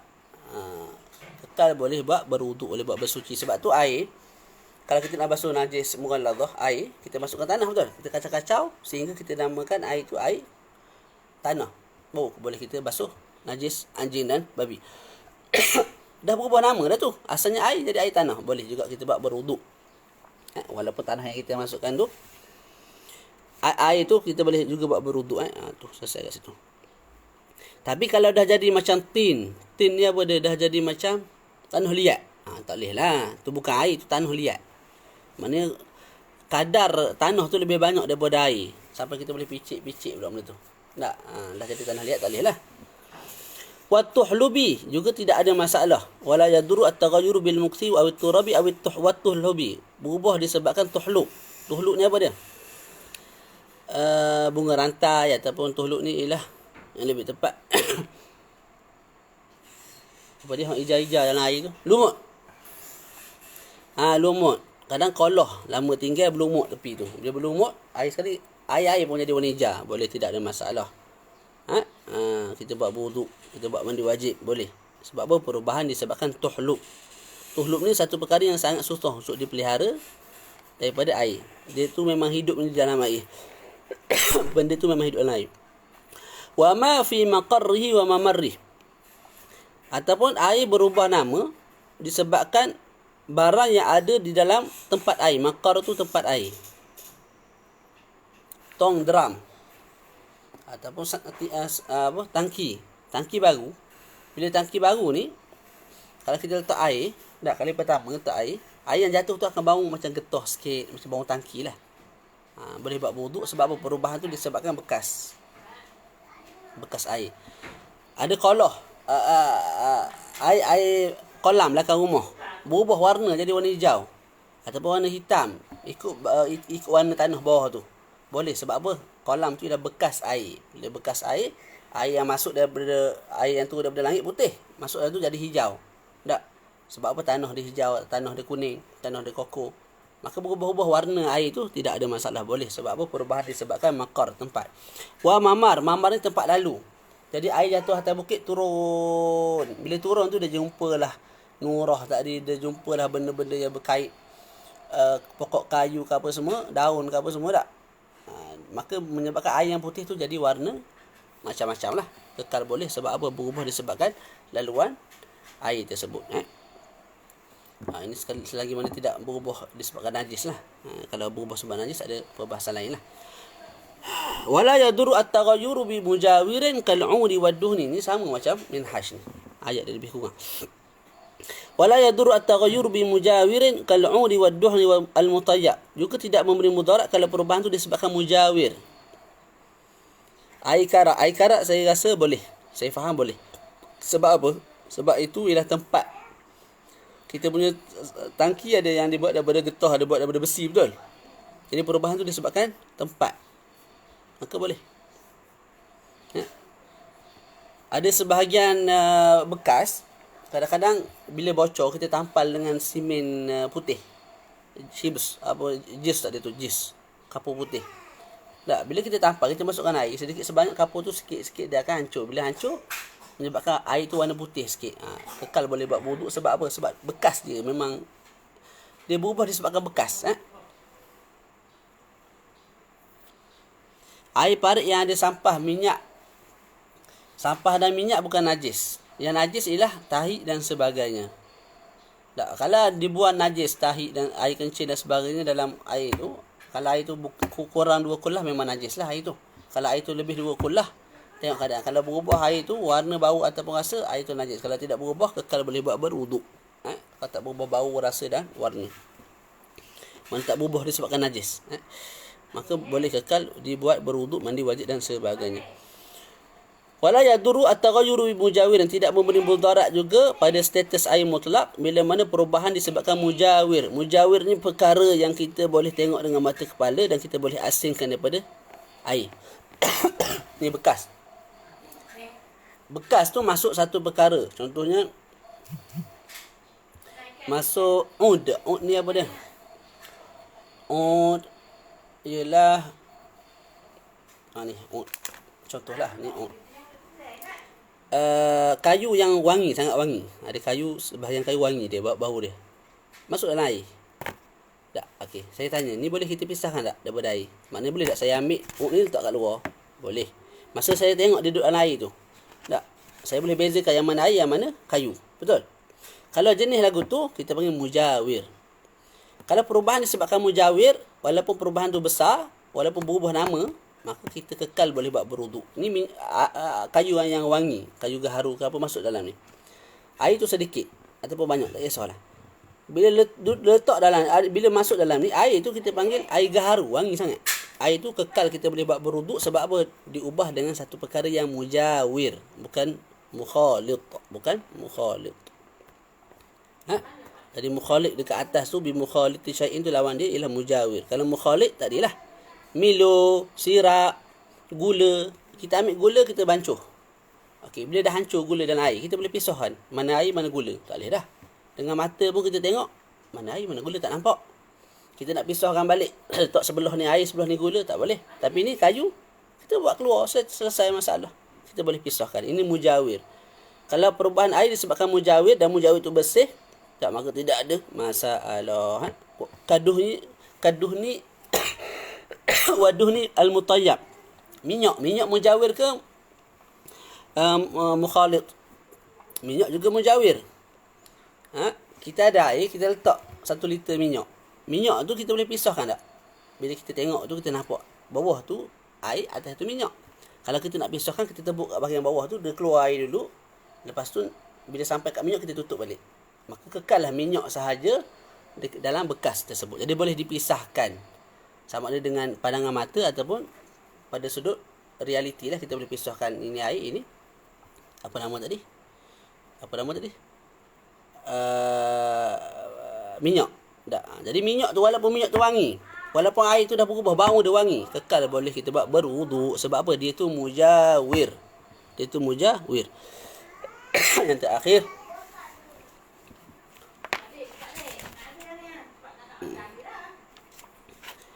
kita berhenti. Yang terakhir, wala tasihu at-taharatu bima tatahara bihi min hadatsin au najasin. Ini nak cerita tentang air mustakmal. Boleh? Jadi dia sebut Wala tasihhu dan tidak sah at-taharah bersuci, sama ada angkat hadas, buang najis, bima bisyai'in dengan sesuatu tatahhara bihi yang telah dibuat bersuci dengan dia daripada hadas ataupun najis. Saya buat berwuduk. Air yang saya dah buat berwuduk dipanggil air musta'mal. Air itu tak boleh kita buat berwuduk kali kedua, tak boleh kita nak basuh najis dan sebagainya. Okey. Apa itu air musta'mal? Musta'mal ni kena faham Musta'mal sudut bahasa yang telah digunakan. Tapi tak semua air yang telah digunakan itu dipanggil sebagai air musta'mal pada sudut syarak. Jadi musta'mal ada dua makna. Pertama sudut bahasa iaitu air yang digunakan. Yang kedua pada sudut istilah fuqaha. Pada sudut istilah fuqaha maknanya lebih akhas, lebih khusus, lebih terperinci, lebih khusus. Makna pada sudut bahasa lebih aam, lebih umum. Okey. Makna pada sudut bahasa, air yang kita buat guna basuh pinggan, basuh mangkuk, basuh badan, basuh apa-apa pun kita panggil musta'mal. Tapi pada sudut syarak atau istilah fuqaha, air musta'mal ialah air yang kita gunakan untuk perkara fardu. Itu secara ringkaslah. Untuk basuhan fardu. Okey, basuhan kali pertama muka ni, itu basuhan fardu. Kali kedua sunat, kali ketiga sunat. Tangan kali pertama fardu, kali kedua sunat, kali ketiga juga sunat. Air yang jatuh daripada basuhan pertama, air itu air musta'mal. Basuh kali pertama. Air yang jatuh air musta'mal. Tapi air yang kita gunakan untuk basuhan kali kedua, kali ketiga, air itu bukan musta'mal sebab dia gunakan untuk basuhan sunat. Air itu air mutlaq. Air itu apa? Air mutlaq. Boleh? Jadi air musta'mal ialah air yang digunakan untuk perkara fardu. Untuk perkara fardu. Ataupun kita baca sini, wal muradu bi al musta'malu fi ma la budda minhu. Dimaksudkan dengan air musta'mal ialah air yang digunakan untuk perkara yang tak nak mesti kita kena guna air tu. Apa dia semula? Air yang digunakan untuk perkara yang mesti kita buat. Gitu. Tak. Saya tak ada wuduk. Mesti berwuduk kalau nak sembahyang. Tak. Jadi basuhan dan wuduk pula nak sah wuduk memadai dengan basuhan pertama, betul? Air tu yang jatuh air musta'mal. Asima tariku amla, sama ada orang tu berdosa ataupun tak berdosa kalau dia tinggal. Saya tak ada wuduk, lepas tu saya semayang, Allahu Akbar, saya tinggal wuduk dan saya semayang, berdosa tak? Berdosa lah, confirm berdosa. Ada orang tak, dia tak dikatakan dia tak, ada orang dia tak berdosa. Contohnya apa? Budak kecil ni belum balik. Bila belum balik, sembahyang pun tak wajib, wuduk pun tak wajib. Jadi adakah wajib dia berwuduk? Adakah wajib dia sembahyang? Tak. Okey. Ketika mana dia berwuduk tu, nak sebut ke mana ni? Fashamila ma yatatahharu bis sabi. Budak kecil budak kecil kalau sembahyang tanpa wuduk berdosa tak? Semula. Wal muradu bi al musta'malu fi ma la budda minhu sawa'un athima tariku am la fashamila ma yatatahharu bihi as-sabi wal hanafi alladhi lam ya'taqid wujuban niyyah wa ma ikhtasalat bi kitabiyatu li hilli wat'iha. Ini dalam syarah Imam Ramli ke atas kitab ni. Jadi yang dimaksudkan dengan air musta'mal ialah air yang digunakan untuk satu perkara yang tak nak mesti kena buat. Sama ada kalau dia tinggal, dia berdosa ataupun tak. Saya nak sembahyang, tak nak mesti kena wuduk. Jadi wuduk tu mala budda minhu, tak nak mesti kena buat kalau nak sembahyang. Betul? Okey, saya tinggal wuduk. Berdosa tak saya? Berdosalah. Kalau sembahyang tanpa wuduk berdosa. Tak? Okey. Ada orang, contohnya budak kecil, dia nak sembahyang, dia tak ada wuduk, dia berdosa tak? Tak berdosa sebab dia budak kecil lagi, tak sembahyang pun tak ada masalah. Tapi kalau dia nak sembahyang, dia kena wuduk. budak kecil kalau dia nak sembahyang dia wajib berwuduk. Kalau dia tidak berwuduk, sembahyangnya tidak sah.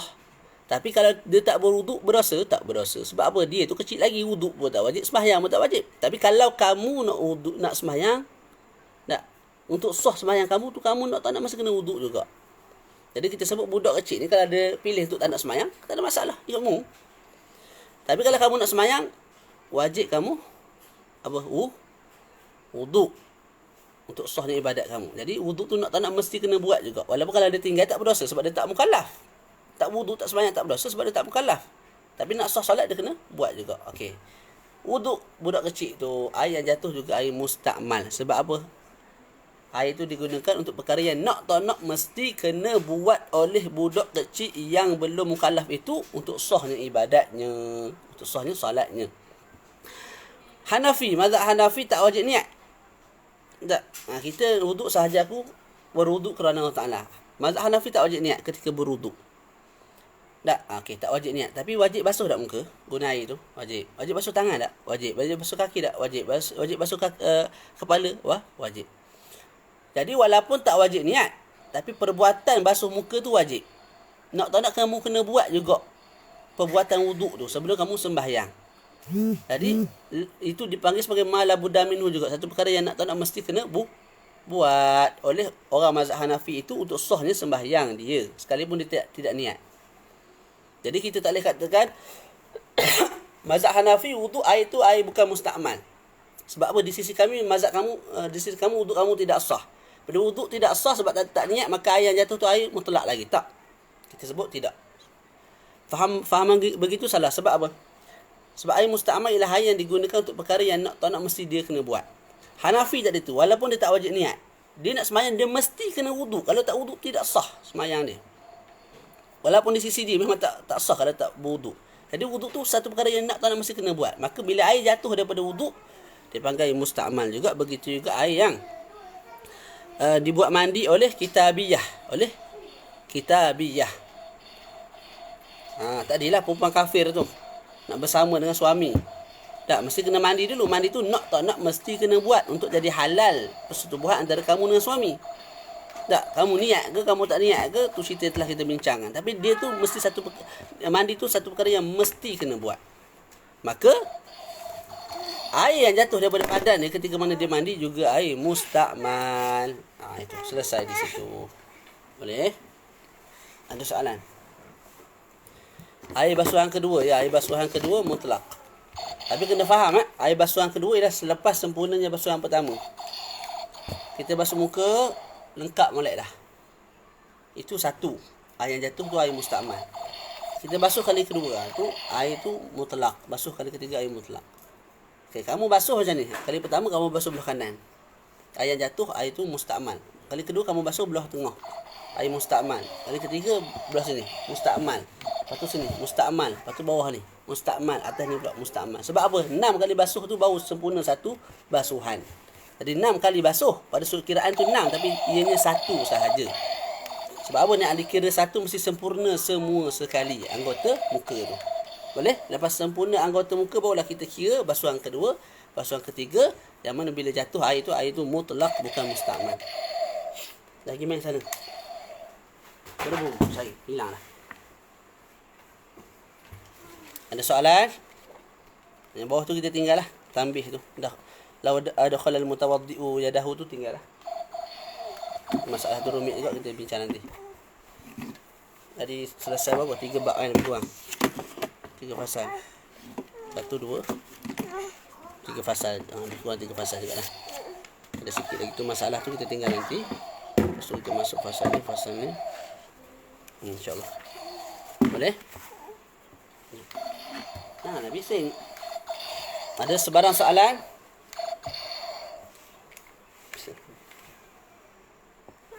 Kawan-kawan. Bye-bye. Bye-bye. Buat lift sikit. Buat sayang. Ada soalan tak?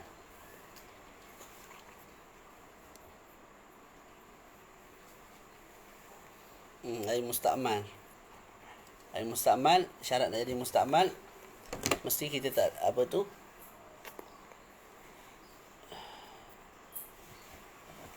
Syarat musta'mal apa? Syarat air tu nak dikatakan sebagai musta'mal. Berapa syarat? Ingat tak? Ya, bising adik. Ya Allah. Okey, syarat nak jadi air tu air musta'mal mesti cukup 4 syarat. Pertama, mesti air tu sikit. Jadi kalau kita mandi dalam kolah yang besar, yang 2 kolah ke atas, kita berendam dalam tu sebulan pun tak niat mandi wajib, air tu tak akan jadi musta'mal sebab air tu banyak. Jadi pertama nak jadi musta'mal mesti air sedikit. Ya Allah, budak ni bising. Pergi tembak kakak, cepat. Tembak kakak, cepat tembak kakak. Yang kedua, mesti digunakan pada perkara yang tak nak mesti dibuat. Seperti wudu, mandi wajib dan sebagainya. Jadi kalau kita buat basuh perkara-perkara sunat, maka itu bukan musta'mal. Yang ketiga, mesti terpisah daripada badan. Mesti terpisah daripada badan. Kalau tidak terpisah daripada badan, maka tidak dipanggil sebagai musta'mal. Jadi kita basuh muka tak? Ni air ni. Ambil basuh muka. Tangan kita ada air, tidak terpisah daripada badan kita, daripada muka kita. Maka air itu kekal air mutlak. Bukan musta'mal. Boleh? Sebab kalau dia kena sini, kita ambil air, lepuk kat sini sekali air. Air tu kalau kita sebut dah kena muka, maka jadi musta'mal. Maka tak boleh kita tarik ke tepi ni. Sekadar sini je. Lepas ambil air pula. Setepek. 2 tepek. 3 tepek. Sebab apa? Semata-mata kamu tepek sini, air dah jadi musta'mal. Betul? Tak. Fahaman gitu salah. Air musta'mal selagi mana tidak berpisah daripada badan, air itu kekal mutlak. Jadi air itu kita ambil, yang kita angkat lah, kita buat lah. Bila kita angkat, air itu dah jadi musta'mal lah kat tangan tu. Kena ambil air lain, kena basuh semula.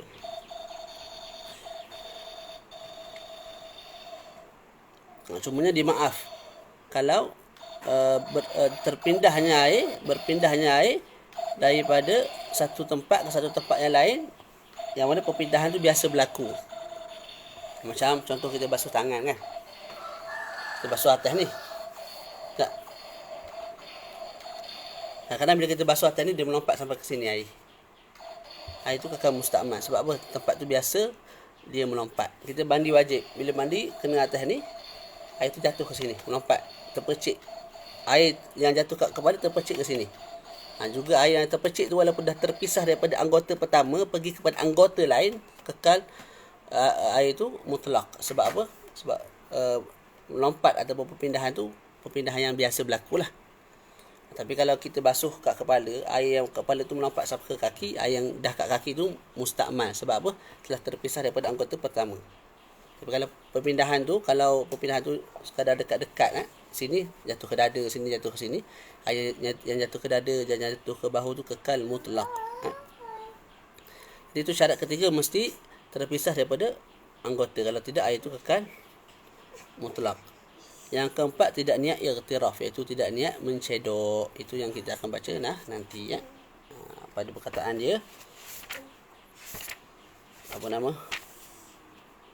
Lau adkhala al-mutawaddi'u yadahu ba'da ghusli wajhi jami'ihi marratan aw al-junubu ba'da niyyah fi ma'in duna kullataini waqtarafa wa nawa al-ightirafa lam yadurra wa illam yanwi al-ightirafa sara al-baqi musta'malan. Itu kita akan baca pada kelas akan datang. Wa sallallahu ala sayyidina Muhammad wa ala alihi wa sahbihi wa baraka wa sallam. Alhamdulillahi rabbil alamin.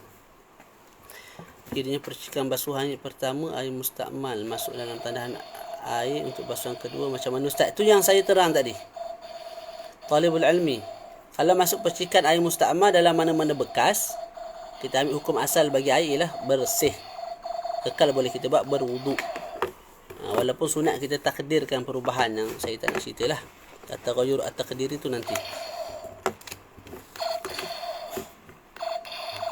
Sama Amirul Akmal, sama jawapan dia. Sama ada air yang musta'mal tu jatuh dalam air yang 2 kullah ataupun yang kurang daripada 2 kullah, kita sebut air itu kekal bersih. Al-aslu bagi air itu taharah. Maka taharah tu tidak boleh hilang kecuali dengan yakin najis masuk. Yakin hilangnya perkara tu. Allah. Okay, cukup sekadar tu. Soalan lain tak? Itu yang kita akan belajar nantilah, tagayyur at-taqdiri. Sebenarnya saya dah terang daripada dars yang pertama kot. Boleh tak tolabul ilmi saya terang sekali-kali seterusnya? Saya terang sekali lagi. Ya.